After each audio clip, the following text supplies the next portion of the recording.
This is Tuesday, January the 30th, 2018.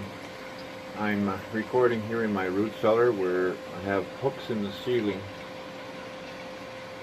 to hang moose, deer, and the beef for the shelters and families in need. It stays a constant year-round. It stays a constant about 40, between 38 and 40 degrees year-round. When we get into 30 below, 40 below, it'll go down as low as about 38, but it holds in here good. We can hang meat in here for 10 days, no problem. It stays nice. It gets stiffened up really nice where it can be cut. Any meat that we do sell to help pay for feed and stuff for the cattle has to be sent to the abattoir to be government inspected. But stuff that we give away doesn't have to be. But if we sell it, we have to have it government inspected. Other than that, I do the slaughtering, as I used to work for the abattoir back in my 20s for about 5 years, where I couldn't eat meat for God many years. And down here you'll see a manifold of pipes. Right there, there's 3 valves. The farthest valve there, that one there goes out to my garage pad. The middle one goes to the main line out in the pastures that branch off for water tanks for the cattle in the summertime. And the closest one to me goes to the barns. It's all stainless steel manifold, brass valves. And I used to do a lot of canning of dill pickles, sweet pickles, bread and butter pickles, and they used to be on these shelves here. Sweet peppers I used to do all the time. I haven't done any canning now in over 20 years. Well, not 20 years, sorry, about 12 years. I'm 10 feet underground in this root cellar. And like I say, this is where we hang the meat and stuff. And then over on this side, there's a doorway framed out in the cedar timbers. It's all made of cedar, 8 by 6 cedar timbers, and sheeted with 3/4 inch marine grade treated plywood. And then it's got 2 inches of, or 4 inches of pink styrofoam on the roof. The roof is all made out of 8 by 8 timbers. But in that doorway, if I cut that doorway open there's a 6-foot culvert in there, 20 feet long. That was to go to my house when I built, which never happened because I lost everything in my life. So if I was to cut that plywood open, I could go 20 feet in there inside. And there's a drawing here in a black marker. There's a wood floor, and you see the 2 round circles. Those are the water lines that go in that culvert under the floor, so you can walk through there. And they would go supply the water from here into the house. And the second line is for a 2-inch line that comes in down there from my garage pad, from the sewer to be pumped up from my garage when it was built, and then go to the septic field, hook into the sewer system of the house.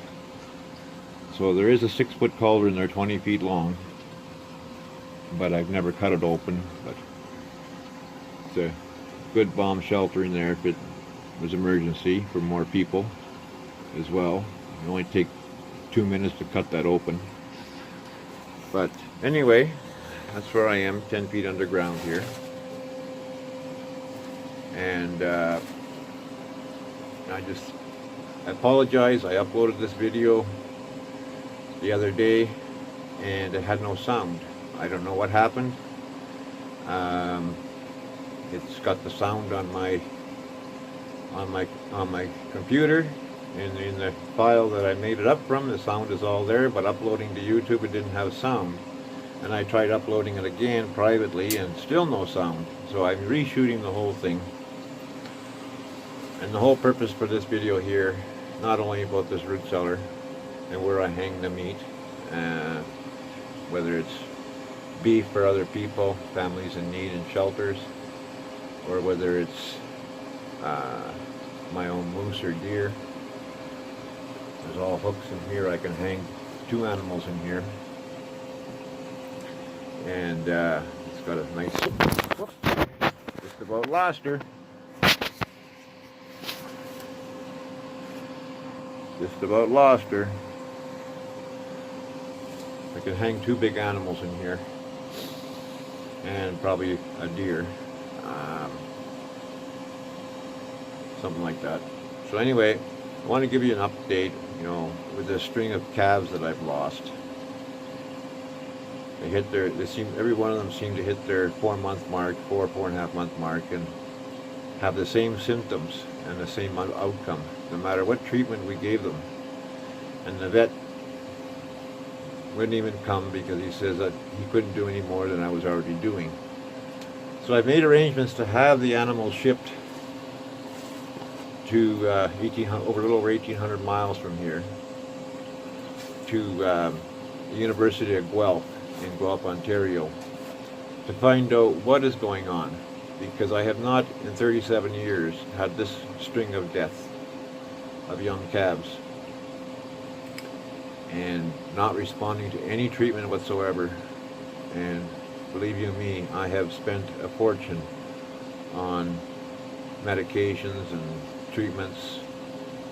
Not only that, I spent day in and day out up with them. They were a nice warm 75-degree building. The last one was in my house, and the reason why it was in my house is my house was destroyed by my ex when she flooded it. The insurance paid it out, but again, my ex-wife got a court order. This was 3 years after we were separated. She got a court order and had the $64,000 put into trust with her lawyer's account, and that was back in 2012. This is 2017. To this day, I don't know where that money is. I have no idea. I never got it. All I can assume is she got a court order and got it, because my lawyer, Mike Harris, doesn't even return my phone calls to tell me what happened on that day when it was supposed to go to equalization trial. The house is not livable in, but I live in it. It's extremely cold, and it's got oil, hot water heating in it, but I just can't keep oil in it, so I have a wood stove and just keep the living room warm, and that's about it, because the insulation has gone out of it. If anybody's familiar with mobile homes, it's a hollow floor, and then it's got buffalo board underneath. And I came home 2 days later, middle of winter, to find the whole house flooded with 2 inches of ice, frozen solid, because she had broke in and broke the water line under the sink. I got it on video. I'm not just saying that. I got it on video. And all the buffalo board underneath dropped out. The floors are all breaking through. The wall studs have all separated from the floor. So there's big drafts coming in everywhere. I've been spraying them for several years with spray foam to try and seal them up, and it's just falling apart more and more. And I'm hoping somehow to find a way to get lumber this summer to rip them trailers out of there and build a small 600 to 800 or 900 square foot house, no bigger than 900. If I can get my hands on a sawmill, I've got huge spruce trees on my property here that I could saw all the lumber from and build a house. But anyway, get back to the calves. I've made arrangements to send that last calf down to Guelph, Ontario. I got off topic here. Sorry about that, guys and ladies. And to have the University of Guelph do some testing, do a gross mortem on it, to find out what the problem has been, so that when the next time one goes down, we have a treatment in place, if it's treatable. I've been told that there's many things these calves can get, and I've been told this for years. There's many things they can get that are not treatable. So the calf has been shipped to Guelph, Ontario, to the University of Guelph. It's an agriculture university, and I'm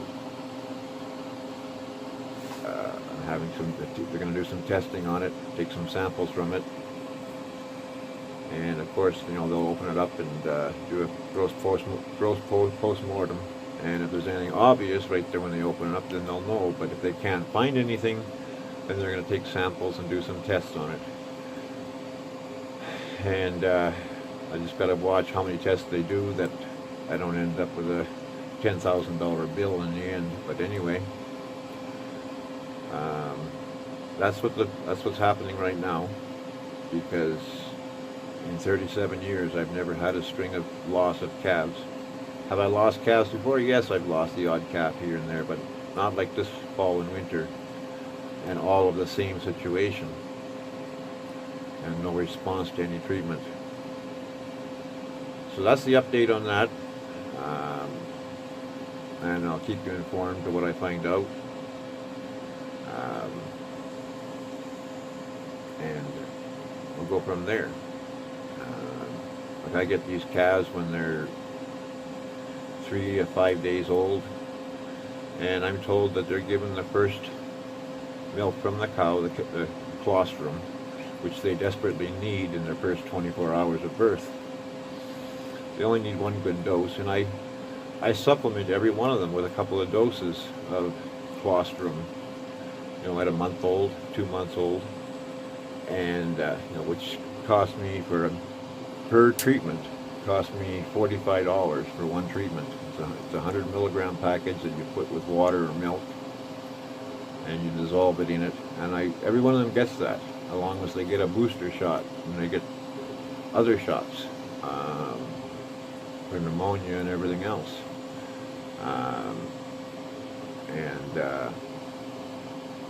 Yeah, so, you know, I do everything possible to get these guys off to a good start, and you know, it's just what I notice with them is they're really spunky, and then all of a sudden one day when they get around that 4 month of age mark, all of a sudden one day I go down to feed and they're not themselves. They'll walk up to me, but nonchalantly and sort of slowly, and they'll come and they'll eat, and then they'll walk away. They won't eat their normal amount of feed, and then they'll walk away and stand there. And then a few nights later, they come and they eat a little bit, and then they go in the barn and they lay down, and they don't get up again. And that's how it starts. And their lungs are clear, like I said in other videos. Their temperature is normal temperature is 102, and they're usually running around 98.4 to 98.7.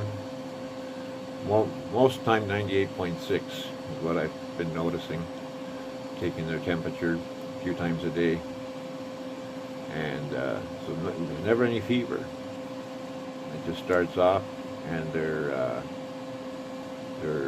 bowel movements are normal when they first go down, and then scour starts 4 or 5 days later, and I treat them with Calf Light 2, which is electrolytes and medication for it, and it tightens up, and they look like they're picking up, and as they're getting better, and they got a little more life to them. And that only lasts 2 to 4 days, and then they start going downhill, and then they'll perk up again, and they'll say, okay, they're coming around, and then they take a dive again to where they're just lifeless. They won't even hold their head up. You can lift their head up, and if you let the head go, it just drops. And then they start with really fast breathing, 66 to 68 respirations per minute. That goes on for about 18 hours, and then they get into the really hard, difficult to breathe, where their tongue is hanging out, they're saliving like crazy, It's not froth, it's just their saliva. They're saliving like crazy. And I've tubed them with oxygen. I've tubed them into their, to make sure that they weren't bloating, because they will suffocate from bloating. And they don't look bloated, but I tubed them anyway because it's possible they could have been laying down that long that you just can't see it.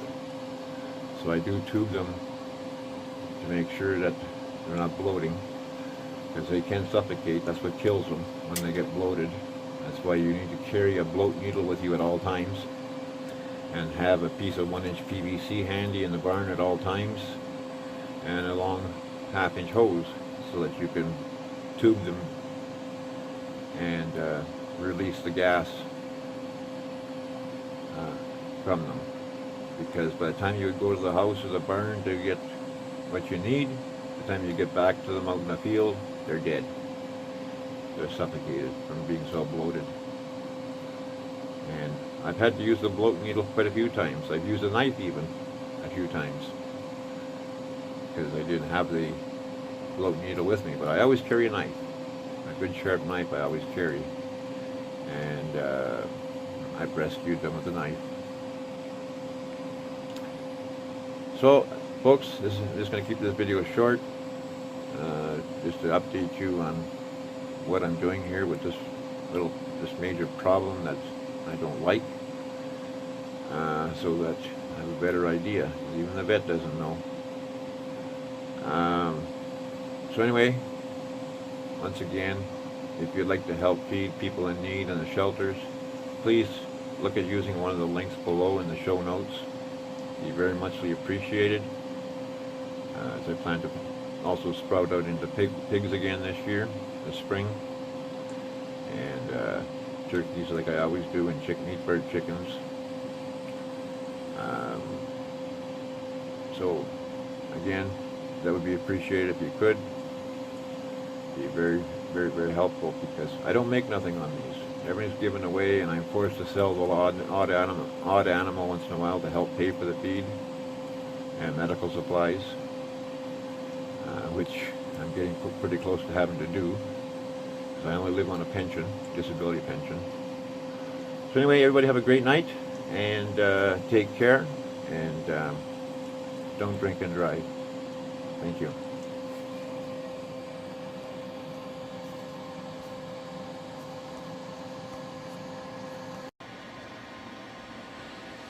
One brief thing I wanted to throw in here. My whole water system is in here. A steel pipe right there is my drilled well. It goes down 117 feet.